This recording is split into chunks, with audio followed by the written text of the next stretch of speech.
Social media पर अपनी modelling और नाजुक अदाओं से मशहूर होने वाले कराची के असिस्टेंट कमिश्नर हाजिम बंगवार क्या वाकई नाजुक मिजाज अफसर हैं? इनकी दिन भर की मसरूफियात क्या होती हैं और वो कौन कौन से काम कराते हैं और अब तक कौन कौन से तरक्याती काम करवा चुके हैं? कोई वीडियो उनको मिली थी, उन्होंने मेरे साथ शेयर की थी और पूछा था सर ये हो सकता है। मैंने कहा अगर आपको चाहिए तो बिल्कुल मिल सकता है। क्या राज है आपकी खूबसूरती का? ये ब्रिज के नीचे हम खड़े हैं, यहाँ पर हम एक अरसा था देखा करते थे हीरोइनची, पोल्ट्री, नशा करने वाले लोग बैठे होते थे। लेकिन ये आइडिया आपके जहन में कैसे आया कि मैंने यहाँ पर एक स्पोर्ट्स एक्टिविटी शुरू करवानी है और एक हेल्थी एक्टिविटी देनी है लोगों को? एक्चुअली ये क्रेडिट जाता है मेरी पब्लिक को। अच्छा, ये कोई वीडियो उनको मिली थी, उन्होंने मेरे साथ शेयर की थी और पूछा था सर ये हो सकता है। मैंने कहा अगर आपको चाहिए तो हाजिर। आपने एक ट्वीट भी किया था। जी जी। अच्छा, तो ये हाँ। आपने देखा कहाँ था? पहले सबसे पहले भारत में भी इस तरह के स्पोर्ट्स कॉम्प्लेक्स बने थे, वहां से तो आइडिया नहीं है आपके पास? ये वही आइडिया किसी पब्लिक के लड़के ने मुझसे शेयर किया था अच्छा, ट्विटर पे कि सर हमें ये चाहिए, मिल सकता है। ठीक तो अगर आप मेरी पब्लिक को चाहिए तो बिल्कुल मिल सकता है। ठीक है। अब यहाँ बच्चे आते हैं, स्पोर्ट्स एक्टिविटी करते हैं। आधे घंटे पहले ही स्कूल के बच्चे आए थे, छोटे छोटे। ठीक है। ये दिन रात अवेलेबल होता है, दिन रात बिजी होता है। अच्छा, हमने देखा अभी हम आपके साथ ही विजिट पर थे, इंक्रोचमेंट थी एक नाले की, तो आप जो है नाले के ऊपर खड़े हुए थे, वहाँ से इंक्रोचमेंट करवा रहे थे, नाले की सफाई करवा रहे थे।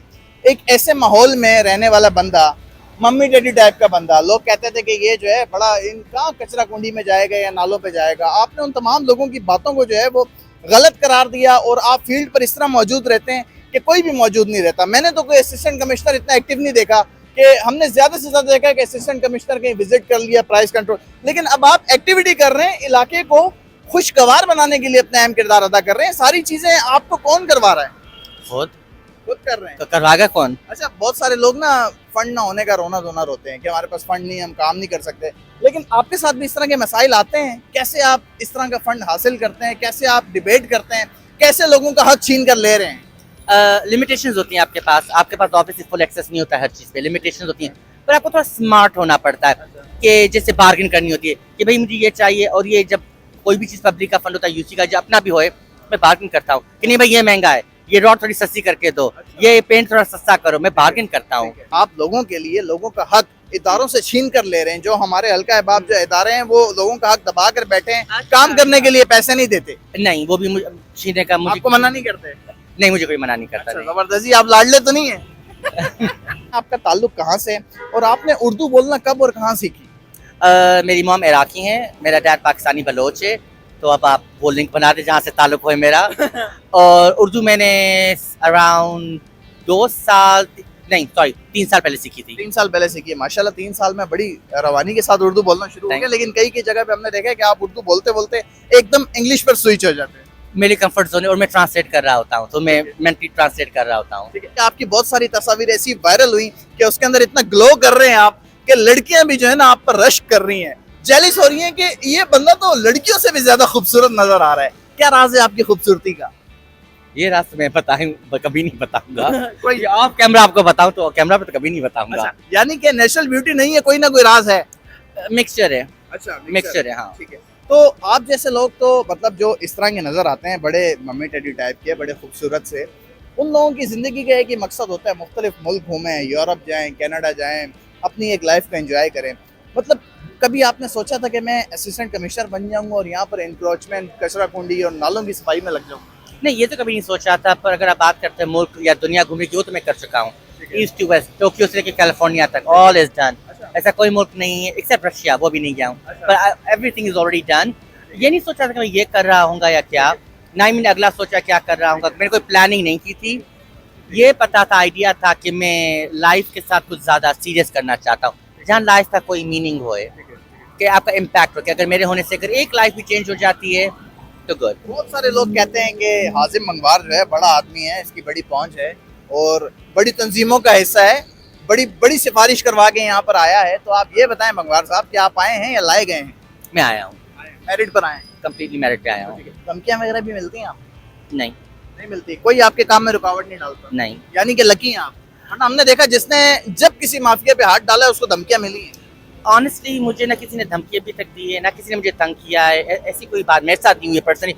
हो सकता है क्योंकि शायद मेरे अंदाज अलग है, तरीका अलग है, या मेरी कोई पर्सनल सिचुएशन नहीं है में बहुत क्लियर कट काम है, ब्लैक है तो ब्लैक है, वाइट है तो वाइट है। आपकी फैमिली आपके काम के हवाले से कितना फिक्रमंद रहती है, और आपका जो ये काम है फैमिली आपके साथ हंसी खुशी राजी है इस काम के हवाले से, क्या मना करते हैं आपको करने से?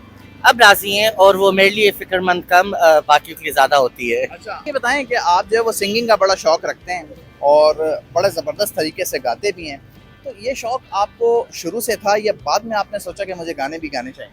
नहीं, ये बाय एक्सीडेंट था, ठीक है। ये कम्प्लीटली एक्सीडेंट था। मैं यूनिवर्सिटी में होता था और मेरे mom and dad very smartly कह रहे थे यूनिवर्सिटी भर रहे हैं, रेंट भर रहे हैं, अपना खर्चा खुद संभालो। अब मैं कहाँ से अफोर्ड करूँ, तो मैं कपड़े तय करता था दुकानों में लंदन में, और फिर सेल्फरिजेस में काम करता था। तो कहीं ना कहीं मुझे राइटिंग का शौक था, तो मैं सॉन्ग्स लिखता था बाकी आर्टिस्ट के लिए, जैसे आप किसी के लिए ऐसे लिख रहे हैं एज अ गोस्ट राइटर, तो उसके मुझे अच्छे पैसे मिलते थे।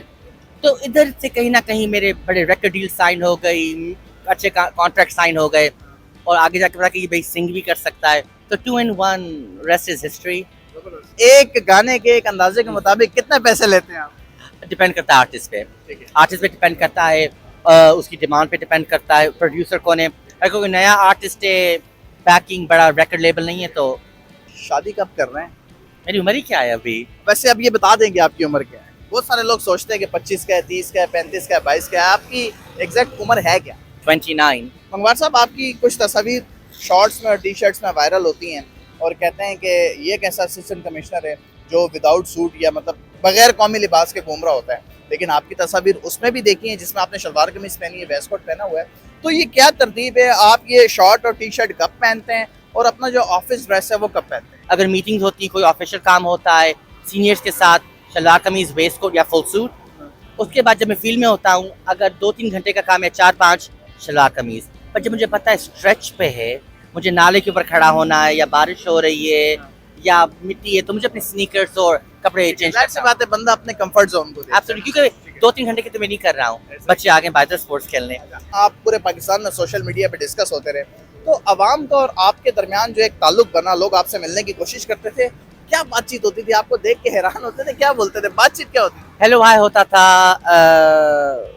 पूछते थे कौन सी क्रीम्स यूज करते हैं?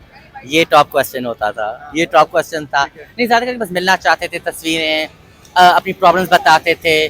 कुछ स्टूडेंट्स हैं जो कहते हैं कि हमें भी गवर्नमेंट में आना है, आपके बाद हम भी आना चाहते हैं, ये करना चाहते हैं, वो करना चाहते हैं। काफ़ी बेसिक था, जो काफ़ी इंप्रेसिव था, जो लोग फ्लाई करके आए पेशावर से और लंदन से, वहाँ से जो फ्लाई अपनी बोर्डिंग पास दिखाते, सर यहाँ से उड़ के आए थे, आपसे मिले, वो काफ़ी मना हार्ट टचिंग था। ठीक है, आपके वालिद साहब क्या करते थे और आपकी वालदा क्या करती डैड DIG ठीक है? सिंध गवर्नमेंट, और मेरी मॉम आर्किटेक्ट।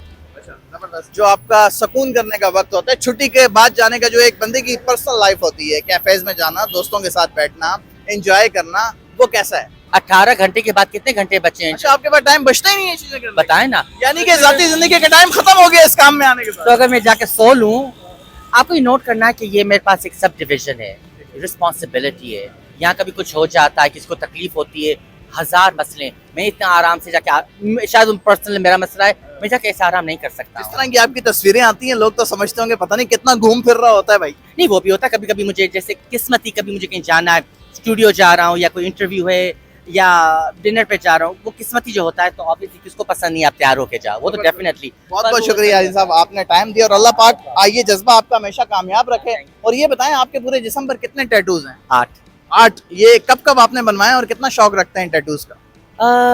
ये मेरी फैमिली में ही चलते हैं टैटू, मेरी फैमिली में काफी लोगों को हैं। अच्छा, ये पूरी फैमिली टैटूज बनवाती है? डैड के अलावा, हाँ। अच्छा, ये कोई खास मकसद है, मतलब इस टैटू का कोई मैसेज होता है या मतलब ऐसे ही बनवा लेते हैं? नहीं, हर टैटू का मेरे लिए मकसद होता है, क्योंकि आपको ये फुल लॉन्ग होता है, गुड होता है। तो एक कुछ मेरी मॉम ने मेरे लिए चूज किए हैं, कुछ रिमाइंडर्स होते हैं। ओके जी, जबरदस्त, बहुत बहुत शुक्रिया। बड़ी जी अच्छी पर्सनैलिटी हैं हाजिम मंगवार साहब, और लोगों का ख्याल करते हैं, और इनका सिर्फ एक ही मकसद है कि मेरी तरफ से जितनी भी लोगों की मदद कर सकूं, लोगों के काम आ सकूं, वो करूं। इसी के साथ मैं मेजबान शान चौधरी को दीजिए इजाजत। अपना ख्याल रखिएगा, अल्लाह ने के बाद।